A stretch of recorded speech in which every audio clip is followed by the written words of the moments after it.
아덴에서 이제 전도하는 내용이 기록이 되어 있습니다. 데살로니가는 지금은 이제 데살로니키로 이렇게 읽혀져 있고, 그리고 베레아는 베리아로 되어 있고, 그리고 아덴은 아테네로 이렇게 되어 있습니다. 그곳은 이제 바울이 AD 50년대에서 60년 그 사이에 이곳에서 복음을 전도하는 지역이었죠. 오늘 2절에 보면은 바울이 데살로니가에 도착을 해서 자기의 그 습관, 이 말이 무슨 말이냐면 매 안식일마다 회당에 가서 예배를 드리겠다라는 그 습관, 이제 그대로 그는 이제 회당을 찾아갔고 거기서 이제 3주간 말씀을 전파하면서 이제 은혜를 나누었죠. 근데 바울을 반대하는 유대인들은 그 데살로니가에서 바울을 잡아서 이제 그 행정관에게 넘기기 위해 찾았는데 찾지를 못했죠. 그래서 바울을 자기 집으로 인도했던 야손이라는 사람과 그리고 몇몇 기독교 형제들을 잡아서 성경에는 이제 읍장들이라고 했는데 이 읍장이라는 것은 그 데살로니가는 그 로마의 지배를 받고 있어서 로마 원로원에서 행정관 5명을 임명을 해서 그 지방 자치단체에 구성을 시켰는데 이 읍장들에게 이제 그 야손과 몇몇 기독교 형제들을 끌고 가가지고 어떻게 그 고소를 했느냐면은 가이사의 명령을 거역하고 황제 외에 다른 왕 곧 예수가 있다라는 내용으로 이렇게 전파했다라고 이렇게 이야기를 합니다. 여기서의 그 왕이라는 헬라어 바실리우스는 황제의 신하들이 황제에게 충성을 바치기 위해 썼던 용어입니다. 근데 바울 사도는 이 헬라어 지역에 다니며 복음을 전할 때에 이 왕이라는 예수는 왕이다라 했었을 때에 바실리우스라는 단어를 쓰게 됩니다. 이것 누가는 이 말을 들은 읍장들이 소동을 벌였다라고 했는데 왜 소동을 벌였느냐면은 AD 49년에 로마의 그 4대 황제인 클라우디우스가 로마 본토에서 유대교인들과 기독교인들 사이에 서로 그 반목해 가지고 소란시켜 가지고 그래서 모든 유대인들을 다 그 로마 본토에서 추방시킨 적이 있었습니다. 그래서 그러니까는 읍장들이 이 내용을 알고 있었던 것입니다. 이 기독교인들은 바로 그 소란시키고 혼란시키는 무리구나라는 것을 알고 있었기 때문에 그래서 우리 이 도시에도 바로 이 기독교인이 왔구나라고 해서 소동을 일으킨 거죠. 그래서 이제 야손이 보석금을 내고 풀어줬는데 이 보석금이라는 이 용어가 지금하고 좀 다른데 이 당시에는 어떤 그 영향력을 미쳤냐면은 더 이상 지금과 같은 소란을 일으키지 않을 뿐만 아니라 바울을 데살로니가에서 나가게 하고 더 이상 데살로니가에 들어오지 못하도록 하겠다라는 그런 의미가 있습니다. 그래서 바울도 데살로니가전서 2장 18절에 보면은 그러므로 나 바울은 한 번 두 번 너희에게 가고자 하였으나 사탄이 우리를 막았도다 하면서 이번 일로 인하여 데살로니가에 갈 수 없었던 자신의 안타까움을 이렇게 표현을 했습니다. 그래서 이제 데살로니가에서 쫓겨난 바울은 이제 75km 남쪽으로 떨어진 이제 베레아, 지금의 이제 베리아라는 도시에 가서 이제 또 회당에서 예수는 그리스도다라는 것을 이제 전파를 하죠. 근데 누가는 이 베레아 사람에 대해서 11절에 보면은 데살로니가 사람들보다 더 너그럽고 신사적이다라고 평가를 했는데, 바로 그 이유는 같은 유대인이면서도 데살로니카에 살고 있는 유대인들은 바울을 반대했을 뿐만 아니라 바울을 죽이려고까지 했었지만은 이 베레아 사람들은 그러지 않았다라는 것을 말하고 싶었기 때문입니다. 그래서 이제 바울이 이곳에서 전도해서 유대인들뿐만 아니라 헬라의 귀부인들도 이제 예수를 믿게 되었고, 또 이제 그 소식을 이제 유대인들이 듣고 데살로니가에서 유대인들이 75km 떨어진 베레아까지 와서 이제 바울을 찾으려고 했죠.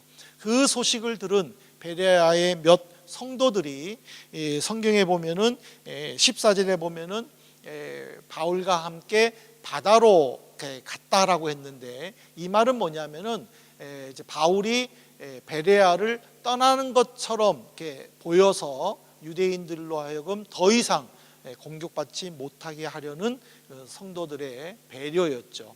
그래서 이제 거기서 또 남쪽으로 한 508km, 한 500km 정도 떨어져 있는 이제 아덴에 갔죠. 그러면서 급하게 베레아에서 나오기 때문에 실라와 그리고 디모데를 함께 오지 못해서 아덴까지 같이 온 베레아 성도들에게 이제 또 실라와 그리고 디모데를 아덴에 이제 오게 해달라고 부탁을 하죠.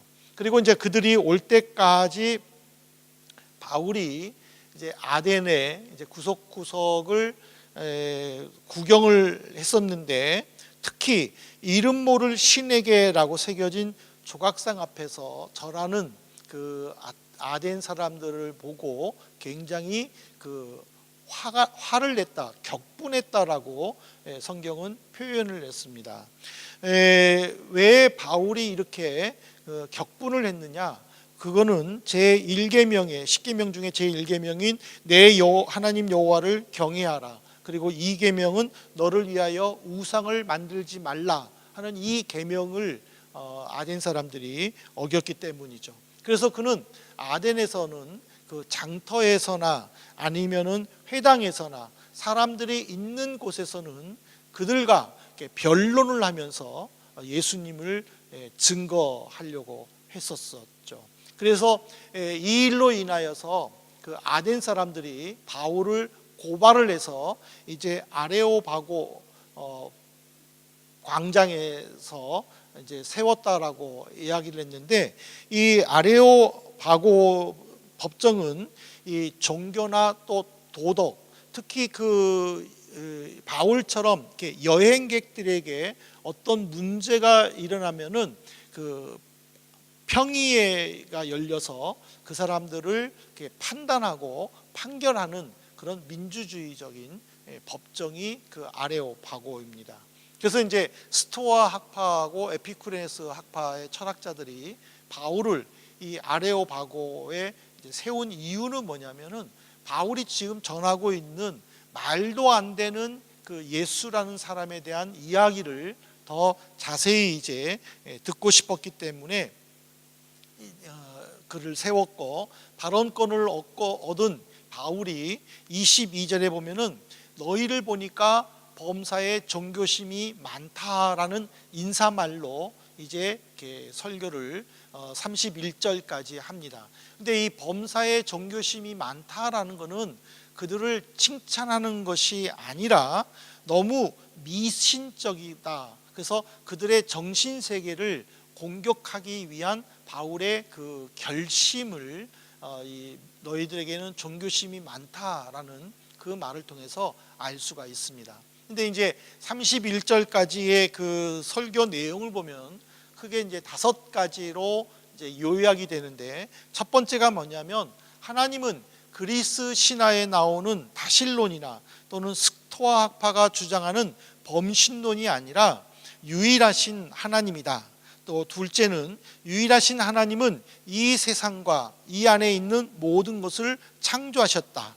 그리고 세 번째는 하나님은 만민에게 생명과 호흡을 주셨기 때문에 인류는 한 하나님에게서 나왔으며 같은 조상을 가진 후손이다. 그리고 네 번째는 하나님은 에피쿠로스 학파가 주장한 것처럼 세상은 창조했지만 뒤로 물러나 있는 분이 아니라 인간 일에 함께하고 인간을 간섭하는 분이시다.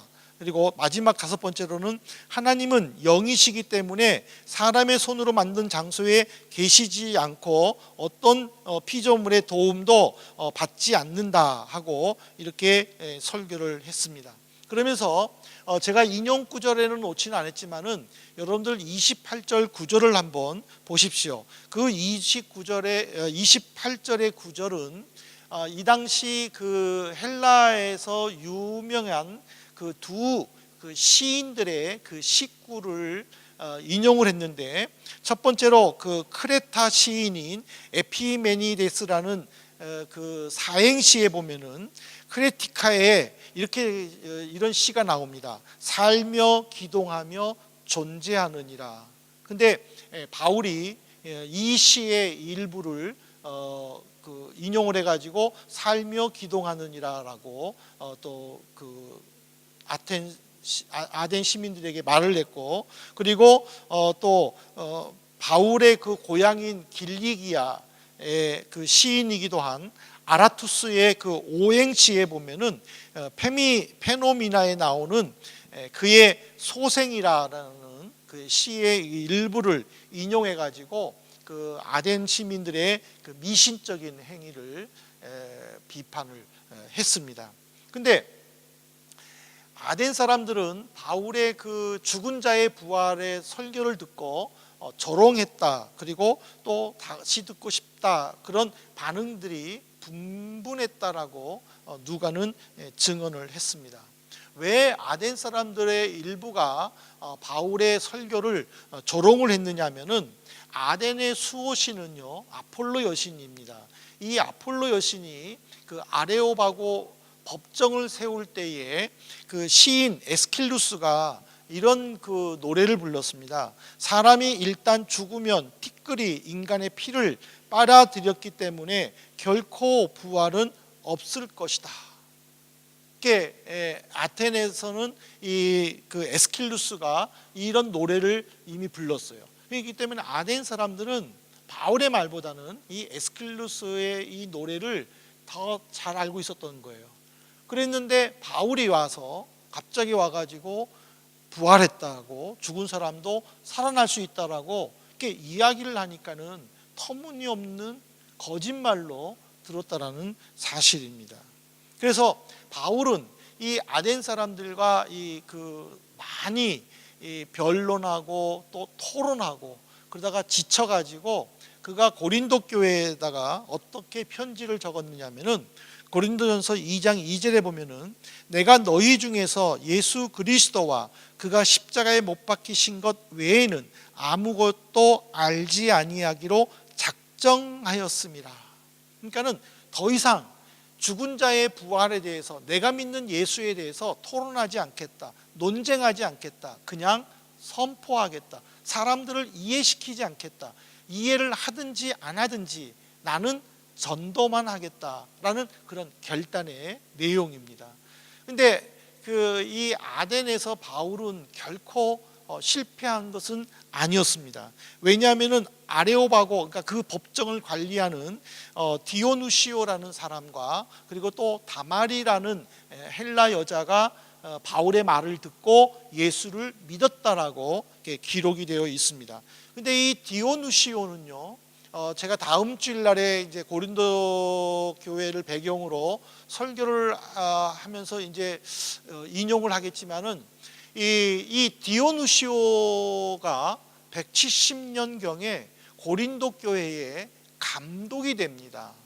그러니까는 아레오바고 법정을 관리하는 자로서, 그러니까는 예수를 모르는 자죠.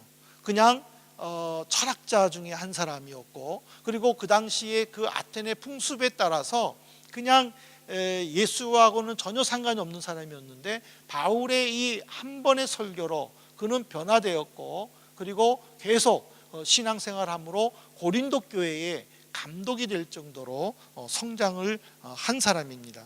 그리고 또 누가는 이 변화받은 여인들에 대해서 어떤 이름을, 실명을 거론하지 않았는데도 불구하고 이 아덴에서는 다말이라는 여자가 예수를 믿었다라고 그 실명을 공개한 것은 뭐냐면, 그 여인이 기부인으로서 그리고 복음을 받아들이는 여인이었을 것이다라고 현대의 많은 주석가들은 그렇게 주석을 하고 있죠. 이 내용 속에서 주님은 우리에게 두 가지 도전을 주고 있습니다. 첫 번째가 뭐냐면, 여러분들은 복음을 어떤 자세로 대하십니까? 17장을 읽어보십시오. 17장을 보면요, 데살로니가 사람이 나오고 베레아 사람이 나오고 아덴 사람이 나옵니다. 데살로니가 사람들은 3주 동안 바울과 함께 복음을 들었지만 바울을 반대했습니다. 아니, 반대하는 것도 모자라 바울을 죽이려고 했었습니다. 무엇보다도 75km 떨어진 베레아까지 내려가서 바울을 찾으려고 할 정도로 철저하게 복음에 반대한 사람입니다. 근데 이와 반대로 베레아 사람을 보십시오. 누가는 그들을 신사적이고 너그럽다라고 평가했습니다. 이 말은 무슨 말이냐면, 바울이 전한 설교를 정치적으로나 문화적으로 받아들이지를 않았습니다. 그들은 날마다 성경을 상고했다고 했습니다. 이 말은 뭐냐면, 바울이 전하는 말을 성경과 비교하여 맞는가 틀리는가를 찾아봤다라는 것입니다. 그래서 바울의 말이 맞았다고 성경을 통하여 인정되었을 때에 그들은 그 말씀을 철저하게 믿고 예수를 받아들였다라는 사실입니다. 그런데 아덴 사람들 보십시오. 그들은 애매한 행동을 보였습니다. 바울에게 말쟁이라는 그 단어를 썼는데, 이 말쟁이라는 말은요, 조롱 섞이는 언어입니다. 그러니까는 이게 원래 헬라어 의미로는 이 곡식을 따먹는 새에 해당이 됐는데, 이것이 점점 그 의미가 변화돼 가지고 나중에는 다른 사람들의 사상을 가로채서 무슨 뜻인지 자기도 잘 모르면서 마치 자기 것인 것처럼 사용하는 사람들을 경멸하고 조롱하는 의미로 이 말쟁이라는 단어를 썼다라는 것입니다. 그러니까 아덴 사람들은 바울을 철저히 무시했지만은 또 한편으로는 신중하게 한 번 더 들어보고 나서 판단하겠다 하는 그런 사람들도 있었다라는 사실입니다. 이런 사람들 속에 나는 데살로니가 사람에게 가까운가, 아니면 베레아 사람에게 가까운가, 아니면 아덴 사람에게 가까운가, 우리는 한번 생각해 보아야 할 것입니다. 그리고 마지막으로 이 말씀을 통해서 주님이 우리에게 주시는 교훈은 뭐냐면, 여러분들은 믿음의 발전을 보이고 있습니까? 아덴 사람들이 조롱을 한 것은 에피쿠로스 학파와 스토아 학파 때문이었습니다. 그들은 신을 자연신교 또는 최고의 선만이 신앙이다라고 얘기를 하고, 또 정신이 또 진정한 신이다라고 얘기하는 그런 속에서 디오누시오는 바울의 설교로 변화를 받고 조금씩 성장했습니다. 그래서 그는 AD 170년경에 고린도 교회의 감독으로 취임하게 됩니다. 그가 생활했던 아테네는 신앙 성장으로 힘든 지역이었지만은 그 스스로가 힘써 노력함으로 신앙이 성장했다라는 사실입니다. 저는 마지막 결론으로 우리 성도들이, 저를 비롯해서 우리 성도들이 하나님 앞에서 보여야 할 자세가 무엇입니까? 라는 질문을 드리고 싶습니다. 무엇이 예배를 예배답게, 그리고 교회를 교회답게 만듭니까? 그 대답은 한 가지입니다. 복음의 확신을 가지십시오. 내가 믿는 예수에 대해서 분명한 자세를 가지십시오. 베레아 성도들 보십시오. 그리고 디오누시오를 보십시오. 다마리를 보십시오. 그들은 복음의 분명한 고백을 했습니다. 예수님께 분명한 개인의 고백을 했습니다. 신앙은 취미생활이 아닙니다. 전쟁터와 같은 이 세상에서 매일 유혹들을 물리치고 경건생활을 유지하면서 성장해야 합니다. 교회에 출석하고 예배에 참석한다고 신앙이 자연스럽게 성장한다는 생각 하지 마십시오. 스스로 마음을 열으셔야 됩니다. 예배와 신앙 성장 교회 프로그램에 적극적으로 참여하고 그리고 배우고 고백하셔야 합니다. 또 하나님이 기뻐하시는 교회가 무엇일까? 어떤 책을 보니까 쉼터와 같은 교회다. 교회는 사람들이 와서 쉴 수 있는 편안함을 가져야 된다. 그렇게 이야기를 합니다. 저도 그 말에 전적으로 동의합니다. 세상에서 우리가 얼마나 힘듭니까? 교회에서조차도 우리가 정신적으로 안정을 찾지 못한다면 그거는 교회라고 말할 수 없습니다. 성도와 성도 간에 서로 신뢰하고 믿어주고 또 서로 어떤 말들을 냈을 때에 같이 기도해주고 격려해 줄 수 있는 그런 쉼터 같은 교회가 필요하죠. 그러나 교회는 쉼터로서만 끝나서는 안 됩니다. 자동차가 운행하기 위해서는 주유소에서 기름을 넣어야 됩니다. 이 말은 뭐냐면 교회는 주유소와 같아야 됩니다. 성도들에게 줘야 됩니다. 영적 성장을 위하여 말씀을 줘야 되고 신앙의 도전을 줘야 됩니다. 현실에 안주해서 그냥 교회가 우리 교회 좋다, 그냥 이것으로 그냥 계속 갔으면 좋겠다, 그렇게 해서는 안 됩니다. 하나님이 기뻐하시는 교회가 무엇인가 늘 매어 달리고 그리고 기도하고 지혜를 구하고 부족한 부분이 있으면 그것을 채우기 위해 서로가 힘쓰는, 그래서 서로가 서로에게 공급해 줄 수 있는 그런 교회가 되어야 합니다. 오늘 하나님께서는 우리 한민교회를 보시고 정말 어떤 교회라고 평가를 내리겠다고 여러분들은 생각하십니까? 우리는 스스로 마음을 열어야 됩니다. 그리고 모이기에 힘써야 됩니다. 그리고 서로를 격려해 줘야 됩니다. 누가 힘들고 어려운 가운데 있는지, 누가 간절하게 기도하고 있는 제목이 무엇인지 우리가 서로 공유해야 됩니다. 그리고 서로를 위해 기도해 줘야 됩니다. 그럴 때에 우리는 이 드려지는 한 시간의 예배 속에서 힘을 얻고 그리고 또 지혜를 얻고 세상에 나가서 우리가 유혹을 물리치고 승리할 수 있습니다. 한국과 달리 이 독일에서 자유스럽게 여러분들이 보고 있는 것들 중에서 물리쳐야 할 유혹들이 얼마나 많이 있습니까? 또 이곳에 적응하지 못해서 한국 시간에 맞춰가지고 친구들하고 또 카톡을 한다든지 여러 가지 그런 그 유혹들을 물리치지 못한다면 그 하루는 굉장히 피곤하고 힘들 것입니다. 그런 유혹들을 어디서 물리쳐야 됩니까? 무엇을 통해서 물리쳐야 됩니까?